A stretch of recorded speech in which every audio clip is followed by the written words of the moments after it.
The sound of my uncles arguing echoed through Grandma's Victorian house even before I reached the front porch.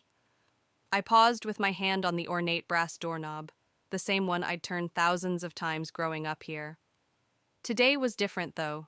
Today we were gathering for Grandma's funeral. My name is Amara, and this house had been my sanctuary since I was 8 years old, when Grandma took me in after my parents' accident. Now, at 28, I couldn't imagine calling anywhere else home. "We need to list it immediately," Uncle Mallory's voice boomed from inside. "The market's hot, and this neighborhood is finally gentrifying." "What about Amara?" Uncle Colton asked, his voice softer but still clear through the thin walls. "What about her? She's had a free ride long enough. We should have tossed her out years ago, but Mother was too soft-hearted for her own good." My fingers tightened around the doorknob. Tears pricked at my eyes, but I blinked them away. I wouldn't give them the satisfaction. I pushed open the door, and both uncles turned to stare at me.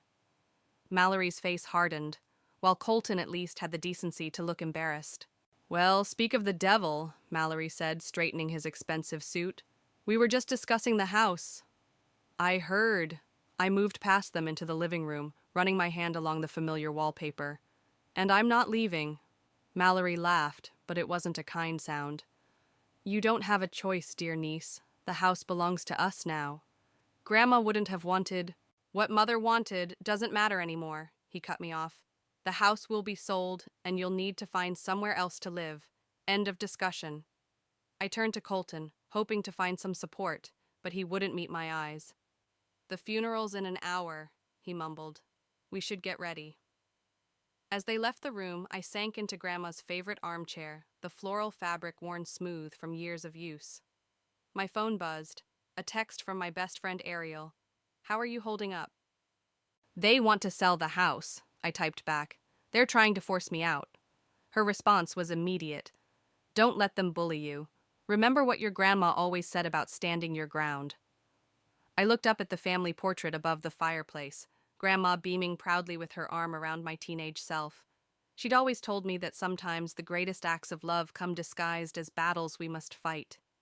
"I won't let them take this from me," I whispered to her image. "I promise." The doorbell rang, announcing the arrival of the first funeral guests. I stood up, straightened my black dress, and took a deep breath. This wasn't just about keeping a house. It was about protecting everything Grandma had built, everything she'd taught me about family, love, and standing up for what's right. And I was ready to fight. The day after the funeral, I was sorting through Grandma's belongings when Uncle Mallory stormed in with a stack of papers. "Sign these," he demanded, slapping them onto the kitchen table. "They're eviction papers. You have 30 days. I pushed them back without looking. "No." "This isn't a negotiation, Amara. The house is being sold whether you like it or not. Don't make this harder than it needs to be."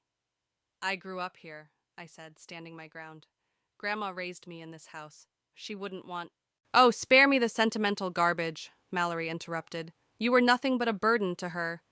Do you know how many opportunities she missed because she was stuck raising you?" The words stung, but I refused to show it.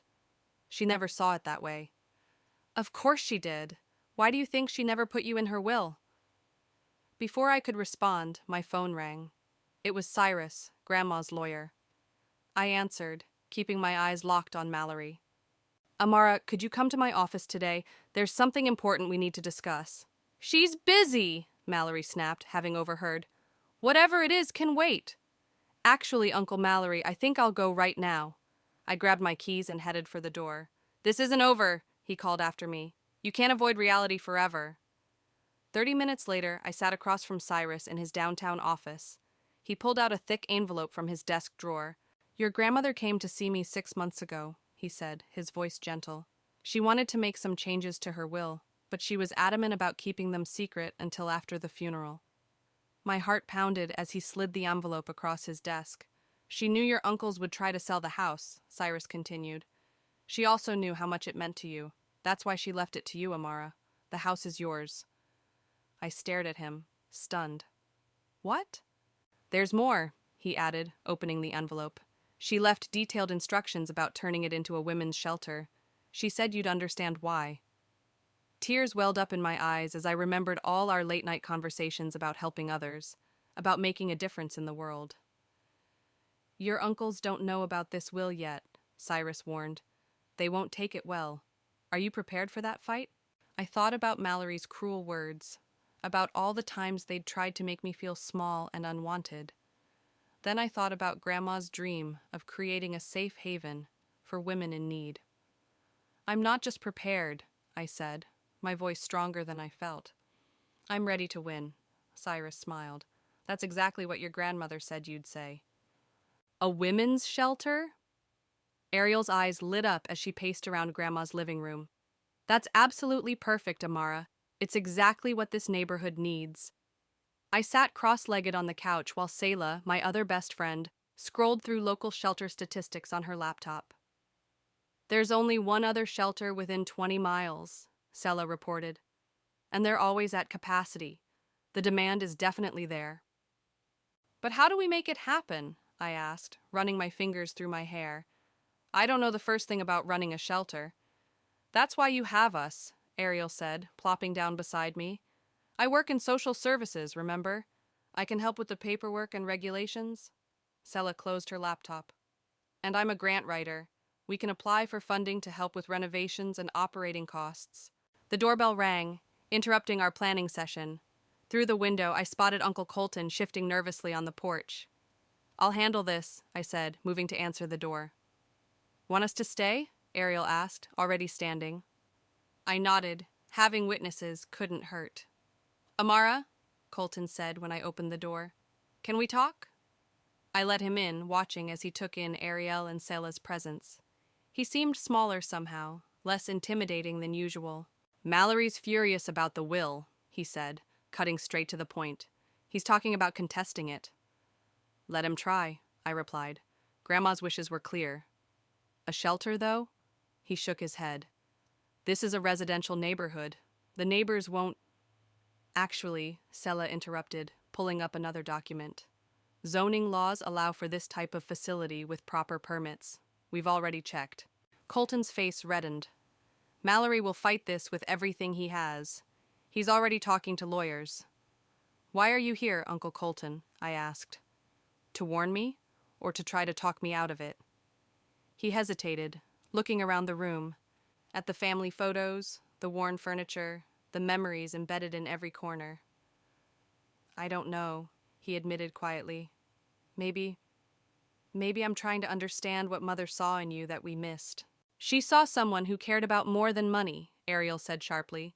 Someone who wants to help others instead of just helping herself. Colton flinched at her words. I'll talk to Mallory, he said, heading for the door.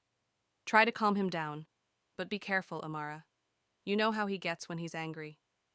After he left, Selah pulled up a new document. Let's start with the renovation plans. If we're doing this, we're doing it right. I smiled, feeling stronger with my friends beside me. Grandma always said this house was meant for healing. Now, it finally will be. And it'll drive your uncles crazy in the process, Ariel added with a grin. That's what I call a win-win. The contractor had just finished measuring the rooms for renovation when Uncle Mallory burst through the front door, Uncle Colton trailing behind him like a reluctant shadow. This ends now! Mallory's face was purple with rage. You think you can turn our family home into some kind of homeless shelter? I stood my ground in the foyer. They're not homeless. They're women escaping dangerous situations. And it's not your family home anymore. It's mine. You ungrateful little...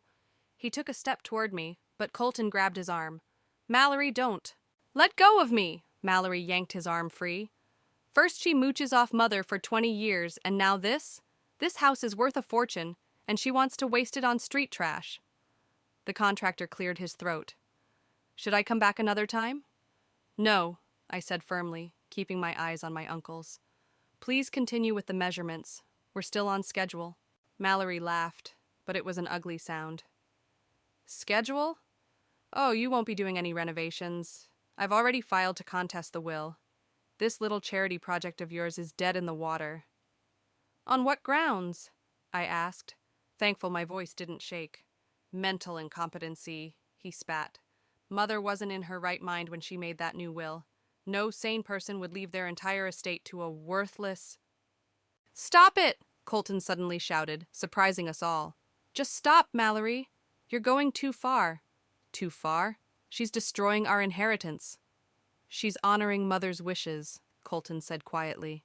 Something we should have done from the start. Mallory turned on his brother.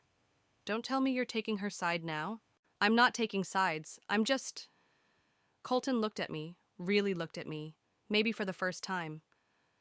I'm tired of being angry all the time. Mother wanted this. Maybe we should respect that. You're weak, Mallory snarled. Both of you are weak. But this isn't over. He jabbed a finger at me. I'll see you in court. He stormed out, slamming the door so hard the windows rattled. Colton lingered, shifting uncomfortably. I can't stop him, he said, but I won't help him either, not anymore. Why the change of heart? He pulled something from his pocket, an old photograph. Found this in Mother's study. It's you and her, working in the garden. He handed it to me. The look on her face. I'd forgotten how happy you made her. I stared at the photo, remembering that day. We'd planted roses. They were still blooming in the backyard. Good luck, Amara, Colton said softly and followed his brother out. The contractor cleared his throat again. Miss, about these measurements... I tucked the photo into my pocket. Yes, let's continue. We've got a lot of work to do. Your uncle's case doesn't have a leg to stand on, Cyrus said, spreading documents across his desk. Your grandmother was sharp as a tack until the end. We have her medical records, witness statements, and even video footage from when she updated her will. I leaned forward. Video footage? Cyrus pressed play on his computer. Grandma's face filled the screen, her eyes clear and determined. I want to record this, she said in the video, so there can be no doubt about my wishes. I'm leaving my house to my granddaughter, Amara, because she understands what truly matters in life. It's not about money or status. It's about helping others. My throat tightened as she continued. Amara, if you're watching this, I know my brothers are giving you hell. She smiled, that familiar, mischievous smile. But I also know you're stronger than they think. I've left something else for you. Look behind the loose brick in the garden wall, the one near the rose bushes. The video ended, and I was already grabbing my keys. Wait, Cyrus called, holding up an envelope. There's more. Your grandmother left detailed plans for the shelter, including funding sources and community contacts. She'd been planning this for years. Back at the house, I practically ran to the garden wall. The loose brick came away easily, revealing a small metal box. Inside was a letter and a small key. Dear Amara, the letter began. If you're reading this, it means you're fighting for what's right, just like I taught you. The key opens the safe in my closet, the one Mallory and Colton never knew about. Inside, you'll find everything you need to protect our dream. I raced upstairs, pushing aside Grandma's old dresses, until I found the hidden safe. The key fit perfectly. Inside were documents, decades of them. Bank statements showing how Mallory had embezzled from Grandma's accounts. Letters from Colton begging for money to cover gambling debts. And most damaging of all, emails discussing their plan to force her into a nursing home so they could sell the house. My phone buzzed. A text from Cyrus. Mallory's lawyer just filed additional paperwork. Court date set for next week. I took a deep breath and started photographing the documents. I found something, I texted back. Something that changes everything. Bring it to my office, he replied immediately. And Amara? Your grandmother would be proud. I gathered the evidence, my hands steady despite the weight of what I'd discovered. Grandma hadn't just left me a house. She'd left me the means to defend it. Game on, Uncle Mallory, I whispered, closing the safe. Game on. The community center buzzed with energy as neighbors filled the folding chairs. I stood at the podium, trying to calm my nerves, when a young woman slipped into the back row. Her eye was bruised, poorly hidden beneath makeup. Thank you all for coming, I began. I know there are concerns about turning my grandmother's house into a women's shelter, but... Property values, someone shouted. What about our property values? Studies show that well-managed shelters don't impact property values, Sela responded, clicking to the next slide. In fact, they often improve neighborhood safety and community engagement. The woman in the back raised her hand timidly. Can I say something? I nodded, and she stood, hands shaking. My name is Daphne, she said softly. 3 days ago, I ran from my abusive husband with nothing but my purse. Every shelter within 50 miles is full. I've been sleeping in my car, too afraid to go home. She wiped away tears. We need this shelter. I need this shelter. The room fell silent. This is exactly why my grandmother wanted this, I said into the quiet. She believed in helping people when they needed it most, just like she helped me when I lost my parents. An elderly neighbor stood up. Martha, your grandmother. She helped me leave my abusive marriage 30 years ago. Let me tell you what she did. One by one, people started sharing stories about Grandma's quiet acts of kindness, how she'd offered shelter, support, a listening ear. We'll provide security, Ariel added, addressing the earlier concerns. Professional staff, counseling services, job placement assistance. This won't just be a shelter, it'll be a place of transformation. After the meeting, Daphne approached me. Did you mean what you said about having space? The renovations aren't finished, I admitted. But we have a spare room ready. It's yours if you need it. She burst into tears and I hugged her without hesitation. Your grandmother would be proud, Mrs. Rodriguez, our next-door neighbor, said as she passed by. Tell those uncles of yours they'll have to go through all of us if they want to stop this. I watched as neighbors gathered around Daphne, offering support, phone numbers, job leads. This was exactly what Grandma had envisioned. Not just a shelter, but a community. My phone buzzed with a text from Cyrus. Court tomorrow. Ready? I looked around the room, at Daphne's hopeful face, at my friends' determined expressions, at the neighbors who'd become allies. The evidence against my uncles was solid, but this was about more than winning a legal battle. This was about fulfilling a legacy. Ready, I texted back. Time to finish this. The courtroom fell silent as Cyrus placed the evidence box on the judge's desk. Uncle Mallory's smug expression faltered when he recognized Grandma's personal letterhead. Your Honor, Cyrus began, before we address the will's validity, there's something the court should see. Mallory's lawyer jumped up. Objection. This is about mental competency, not... These documents directly relate to Mrs. Myers's state of mind, Cyrus interrupted. They show exactly why she made her final decisions. The judge nodded. Proceed. One by one, Cyrus presented the evidence. The embezzlement records, the gambling debts, the conspiratorial emails. With each revelation, Mallory's face grew redder. You little snake, he hissed at me, going through Mother's private things.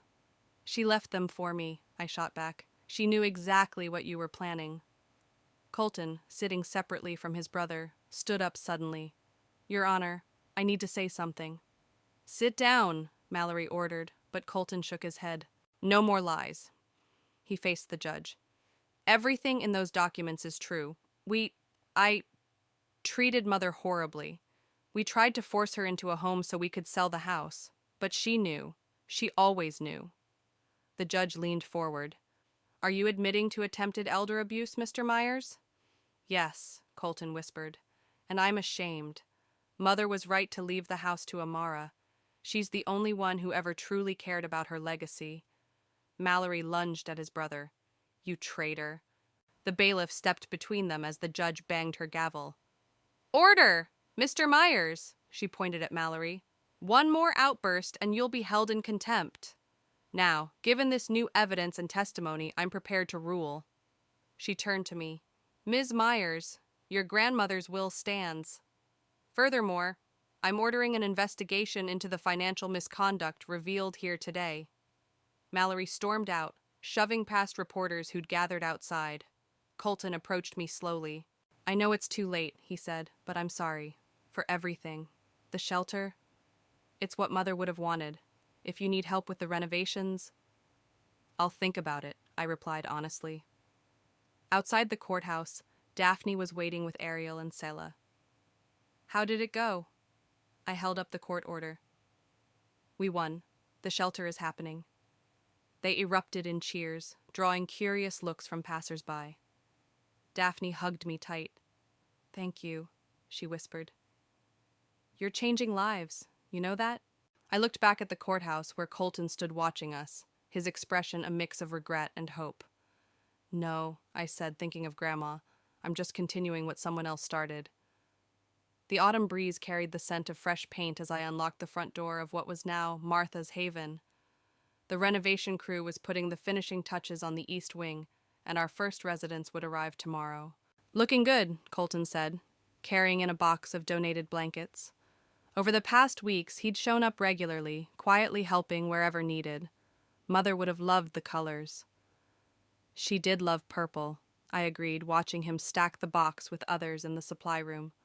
The doorbell rang. Another donation delivery, I assumed. Instead, I found Uncle Mallory on the porch, looking older and deflated. Come to cause more trouble? I asked, blocking the doorway. No, he said quietly. I came to return this. He held out a small jewelry box. It was Mother's favorite brooch. I took it after the funeral. It should be here, with her house. Before I could respond, Daphne came down the stairs. She'd become our first volunteer after getting back on her feet, and her bruises had finally faded. The support group room is all set up, she announced, then froze when she saw Mallory. Oh, hello. Mallory stared at her healing face, understanding dawning in his eyes. This is really happening, isn't it?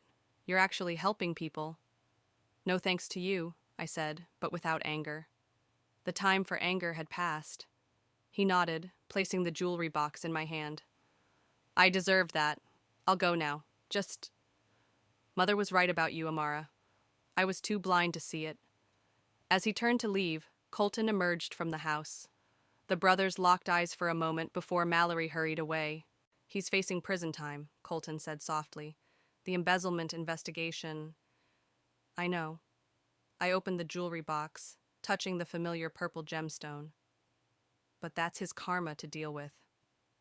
The contractor called me over to approve the new security system, and as I walked through the house, past the counseling rooms, the children's play area, the community kitchen, I felt Grandma's presence in every corner. Daphne joined me at the bay window, where Grandma and I used to sit and talk. First residents arrive tomorrow, she said. Nervous? No, I smiled, watching the sunset paint the sky purple. This is exactly where I'm supposed to be. Outside, women from the neighborhood were planting flowers in the garden. Roses, just like Grandma and I had planted years ago. They'd bloom next spring, welcoming new beginnings. I pinned Grandma's brooch to my collar, its purple stone catching the light. The house had always been meant for healing, not just for me, but for everyone who needed it. And that was the greatest inheritance of all.